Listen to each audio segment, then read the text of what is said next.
get into our movie review for the week, which is our last Kubrick film of our last Kubrick. Yeah, we kind of peaked. It's our bonus. It's our bonus Kubrick. Yes. So this week we watched Paths of Glory, starring Kirk Douglas, and directed by Steve. Very much alike. They do, yeah. He's definitely his father's son.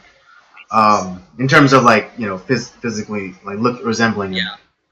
Yeah. So Paths of Glory is about French Army regiment during World War One, and it is commanded by Kirk Douglas's character, I think, Colonel. Oh man, I just watched this movie. Colonel. I watched it last week. I'm drawing a blank on his name, his character's name. Yeah, he's a colonel, and he's like this. He commands this regiment, and he's ordered by his superior to take an enemy position, which they have dubbed the anthill. Right. And it's a really high risk operation. They won't be reinforced. Casualties are expected to be high. But regardless, he tries to carry out the order of his superior, and half of his regiment don't get out of the trench. Colonel Dax, that's right, Colonel Dax.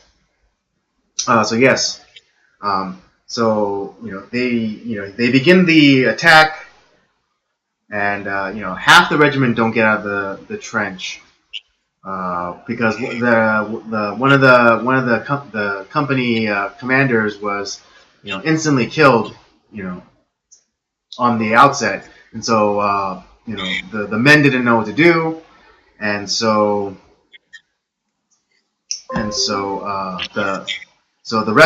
the half the men that went out of the trenches into no man's land, they retreat back, and Kirk Douglas is blamed for Kirk Douglas' character Colonel Dax is blamed for the failure, but instead of punishing him, they decide to punish three of his men, and they do a court martial, and it's really kind of a kangaroo court, and they find those three men guilty, and they sentence them to execution by firing squad, and that's about the synopsis of the film. So now we can get into more specific things. So one thing that I've noticed about this, it kind of felt like in the end, Kirk Douglas' character, Colonel Dax, it's kind of it's a very dark film in right. one sense, where you have there's a little bit of, it's not just Dax, but there's there's kind of other characters that are involved, similar to our movie from last week, where there's not just the main character, there's a bunch of characters where there's stuff, the story behind the story as well, where you have the who is the I'm drawing a blank on who played the kind of the commander of Colonel Dax, but he was kind of they were telling him, okay, well, we need to take this anthill because this is this is an important part of the war. And for those of you that don't know about World War One, the war was fought at hundreds of yards at a time. I mean, a lot of times it's you're just stuck in the trenches, and you're just hoping not to die from gas attacks and whatnot. So to make any advance on the enemy, it was slow going and nearly impossible. And in this case, you had another like commander or like captain that was kind of a coward, and so when they were kind of doing there was an initial at the start of the movie, there was an initial movement onto the near towards this territory that didn't get done, and because of there was this captain and then another low-ranking soldier that was on the same mission, and it's like you left us and you killed one of our guys, and he's like, well, it's your word against mine. And so he was kind of, this other guy was set up to be kind of the fall guy in the with the three that were from each regiment that were taken for the right, because because after the failed attack, initially they were gonna like kill. They're like gonna for those of you who don't know the word decimate. Decimate actually comes from Latin, which during the Roman Republic Empire times, like if an army had failed or like badly had failed the empire or something, it would take 10 men from each division. Hence deci 10 decimate. Right. It would take 10 men from each division and kill them as an example to the rest of them. So that's that's where the term decimate comes from. But in this case, they were going to plan to do the same thing, like 1 in every 10 men from the regiment they were going to take and kill. But then they worked it out to where like each of the surviving officers of each division will pick 1 man. So like the three officers that were left had to pick 1 person at random. And I think it was a lieutenant. The lieutenant that ran that reconnaissance mission where he killed one of his own men, he so happened to pick the guy that said like, "Oh, I'm going to turn you in." Right. And so that's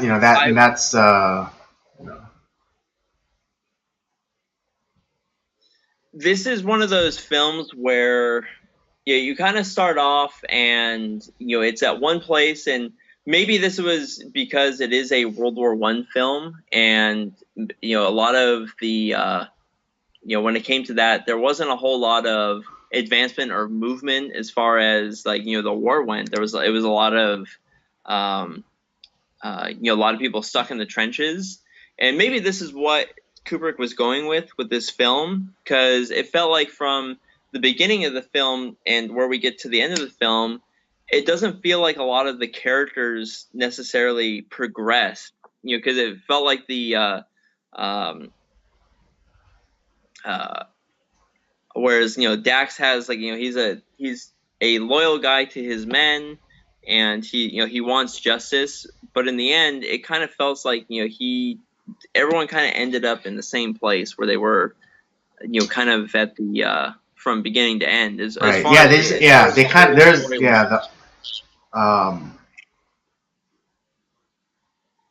there was like no real significant arc because everyone just ended up back to where they were at the end, because at the end of the movie, after the execution of those 3 innocent men, Colonel Dax gets a notification, gets his orders that he is to take his men back to the front and back to where we basically found him at the beginning of the movie. Yeah. And it's pretty interesting though that the general in charge of Kirk Douglas's character, Colonel Dax, he was kind of goaded into taking on the assignment, because even when the other general came in to give him the assignment, he was like saying like, oh, this seems pretty dangerous, and a lot of my men are gonna get killed. And it's like, oh well, I guess you're right. No one can do this. And he kind of the other general that was giving him the assignment was kind of playing against his pride because I think uh, that general's reputation was like he was able to do like the impossible. Like his men were able to, was given every shit assignment, and they were able to, overcome and and get and gain, and be victorious in battle. And so so the general's like, oh, okay, I understand. You guys aren't up to it. You guys have been fighting for a really long time. I'll just give it to somebody else.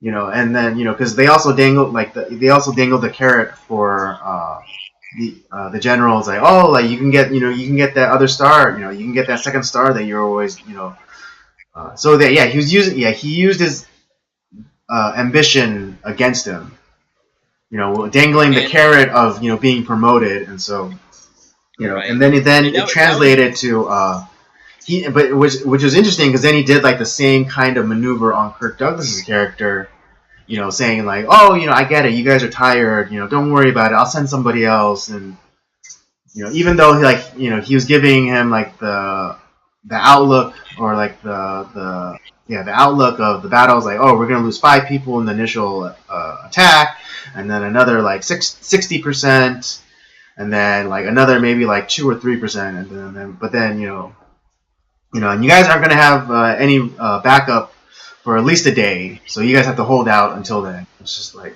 like those odds are like well, you just told me I'm going to lose half of my men. Yeah, it's just it was kind of one of those like no-win situations, and they a lot of people who what is it, a Pyrex victory. Like higher ranked officers who just like, yeah, well, we don't really give a shit. Yeah. So it was gonna basically be a Pyrex victory. Like there would have been so many losses, it might as well have been a defeat. Yeah. Well, it's just the only really character where there was a few characters where like things changed for them throughout the movie. Obviously, that you have the soldiers that were chosen and killed in the through the court martial, and then the general that was above Colonel Dax. Obviously he was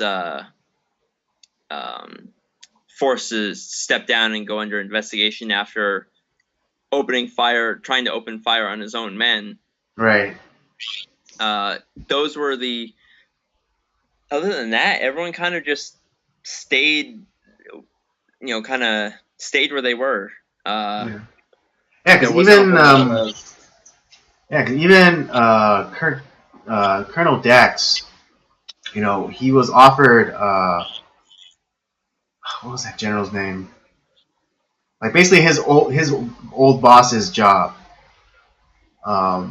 Because when Kirk Douglas brought it to the higher ranking general's attention, like, oh yeah, my boss, he tried to kill his own men, and here's the evidence proving such, and then that general uses it to basically blackmail Colonel Dax's commanding officer. And what was it? It's interesting because he thought that Colonel Dax only gave him that information because he wanted that position. Whereas he was just trying to save his men, which didn't end up happening. Yeah, and it's funny because you still like as the buildup comes to the execution, you're hoping that that these men will get saved. And even towards the end, when one of the officers comes and is reading a piece of paper, you think that it's going to be the thing that clears them, but it's just restating why they're being executed, and the men do get executed, and and it so closes so fitting for a Kubrick film, where Right. everyone dies. Like it was a very dark ending, and then in the end, nothing really changed. Yeah, no, nothing really changed. Although I'm still trying to figure out like the whole ending where like like that German girl's like singing and all the men like just start cheering up. That was a little curious too, because that kind of came out of nowhere, and there wasn't really a whole lot of. This was a very quick film. It was Yeah, I mean, of the Kubrick films that we've watched, it's the shortest.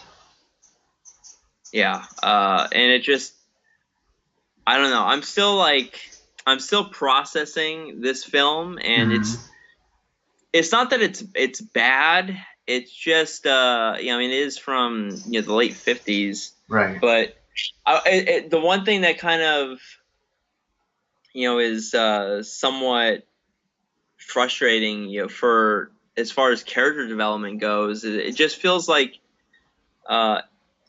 everyone kind of just stayed pat as far as the character went. There wasn't a whole lot of development, and maybe in a sense where Kubrick does kind of more of a realistic, not necessarily a Hollywood ending kind of thing, and when it comes to like war and real life is there people don't necessarily change from that quickly as a personality, and in a lot of cases where there isn't really justice all super quickly, so there's that's why like everyone kind of stayed the same. Yeah, I was thinking about the ending. Yeah, and this is also another one where that was a book. So, and I was thinking about like how they were before the German girl was brought out. They're like being rambunctious and rowdy. As men might be during during a time of war, and they just come off the front line, so they're trying to unwind. But it's interesting that it's a woman, because they're initially like kind of hooting and hollering at her, and then all of a sudden like she starts to sing, and even though like it was in German and it was probably like a German folk song, the men started to become quiet and calm, and all of a sudden like they it was almost like they were being soothed, yeah, and that wildness was allowed to be subsided by civilization through the beauty of like music and civility, and for a moment they were able to feel like human beings again, not like and not just like cannon fodder or like these wound up men ready to go to war. Right. So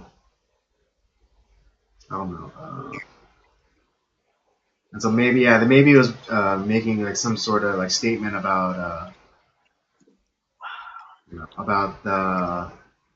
about war or the nature of man, or I don't know. Yeah, something like that.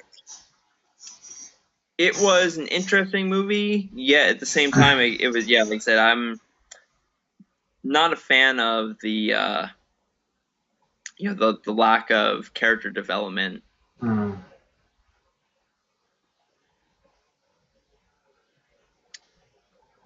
But like I said, that's probably like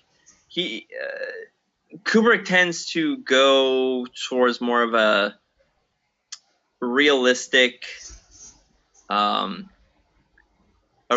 look at things, and so in real life people don't change that quickly usually, and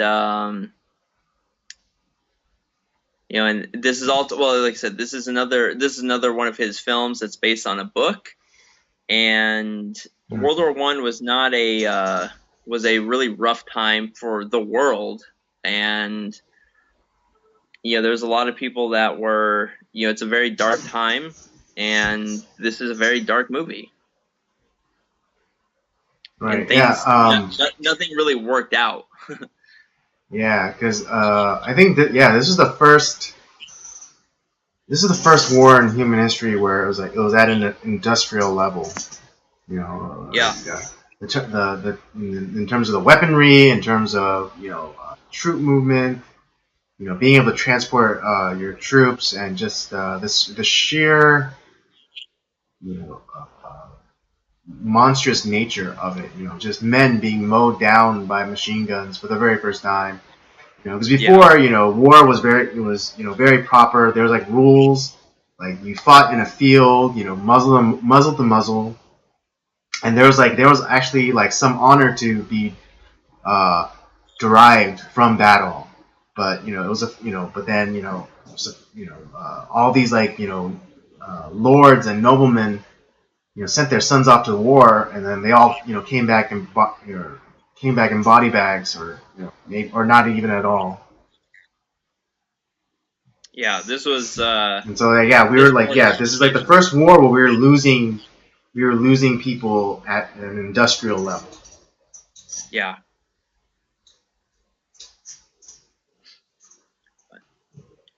So what are your? How would you rate Paths of Glory, Andy? What would you rate it as? Out of 5, I give it a 3. Yeah, I'm probably about a 2.5 to 3 myself. Well, I mean, I'm giving credit again for technical stuff because I don't know I don't know about the copy you saw, but mine was like really well mine one said that it was restored through the UCLA film department or whatever, and so and also again because Stanley Kubrick he's really good at the technical aspect of filmmaking, and so all the scenes were like rich and well exposed, and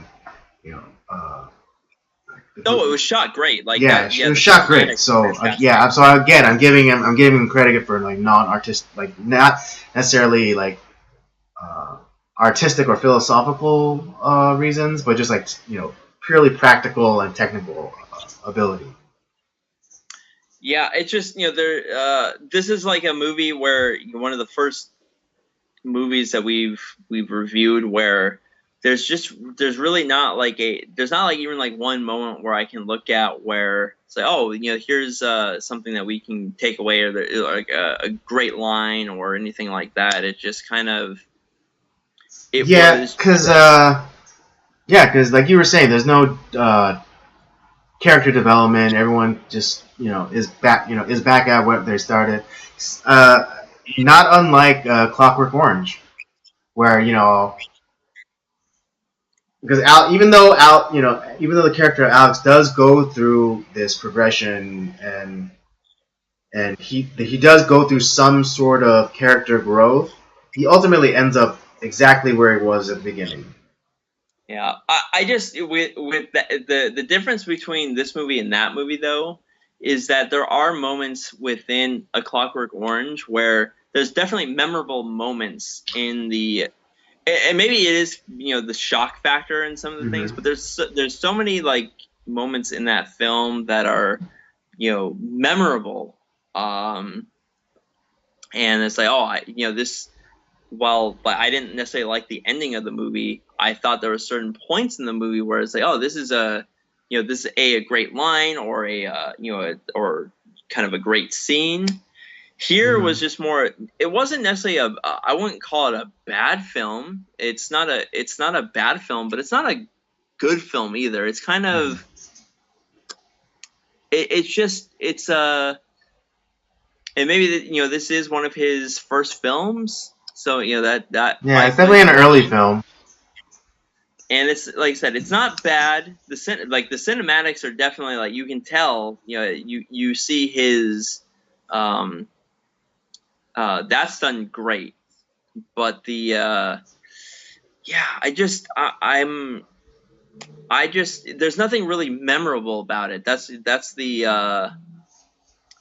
thing that you just can't get past. That's why I rate it so low. There's just nothing that I can really like. Wow, there's nothing that stood out to me as like, here's a great moment in the film.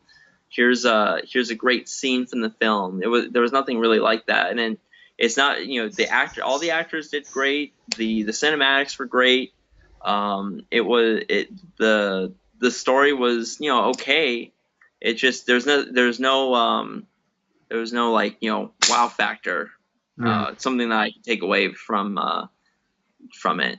It was just kind of a movie. Okay. All right. Well, yeah, there you have it. I gave it a 3. Robert gives it 2.5 to 3. So, yeah, I guess we could say that, watch it, but, it doesn't have to be part of the top 5.